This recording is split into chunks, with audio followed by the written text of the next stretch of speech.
बिस्मिल्लाहिर्रहमानिर्रहीम। अस्सलाम वालेकुम। मोहम्मद सईद आपकी खिदमत में हाजिर है। आप देख रहे हैं यूट्यूब चैनल। आज हमारे किचन में बन रहे हैं आलू का लच्छा पकौड़ा। उसके लिए देखें, हमने आलू को कद्दूकश करना शुरू किया। इसको हम पानी के अंदर कद्दूकश कर रहे हैं। अगर आप चाहें आलू को छील सकते हैं, मैंने अच्छी तरह से धो लिया है, छीला नहीं है। और ये एक रह गया, मैं इसको भी कद्दूकश कर लूँ, फिर आगे हमने इसके साथ क्या करना है आप मेरे साथ रहेंगे।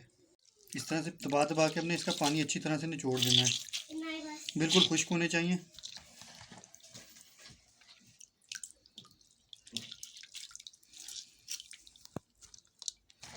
मैं ये सारे निकाल लूँ।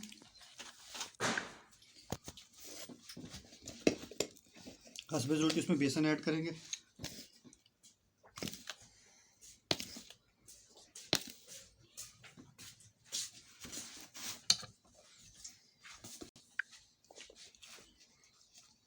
हस्बे ज़रूरत रेड चिली पाउडर, नमक, साबुत ज़ीरा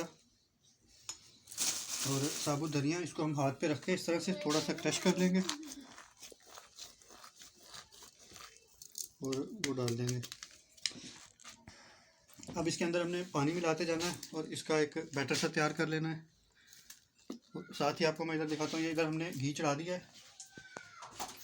फ्लेम ऑन करते हैं। जब तक हम इसका बैटर तैयार करते हैं, घी भी गर्म हो जाएगा। लेकिन आज भी घी गर्म हो चुका है और बैटर भी हमारा तैयार हो गया है। हाथ से डालें या चम्मच से डालें, वो आपके ऊपर, आप जिससे पसंद करते हैं।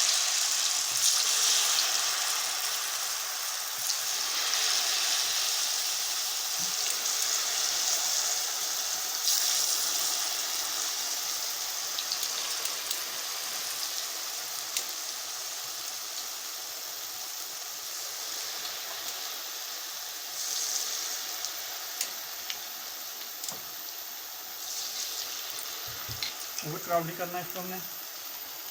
और थोड़ी देर ये पक जाए, फिर हम इस पर चम्मच चलाएंगे। अभी अगर हमने चम्मच चला दिया तो पकौड़े टूट जाते हैं।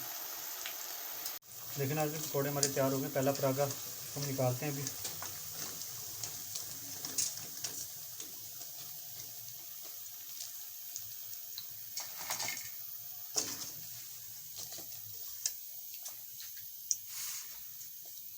ये देखें कितने क्रिस्पी बने। मेरा कैमरामैन अगर इसका साउंड आपको सुना सके तो। ऊपर से क्रिस्पी, अंदर से बिल्कुल जूसी। अब हम बाकी के भी डालते हैं।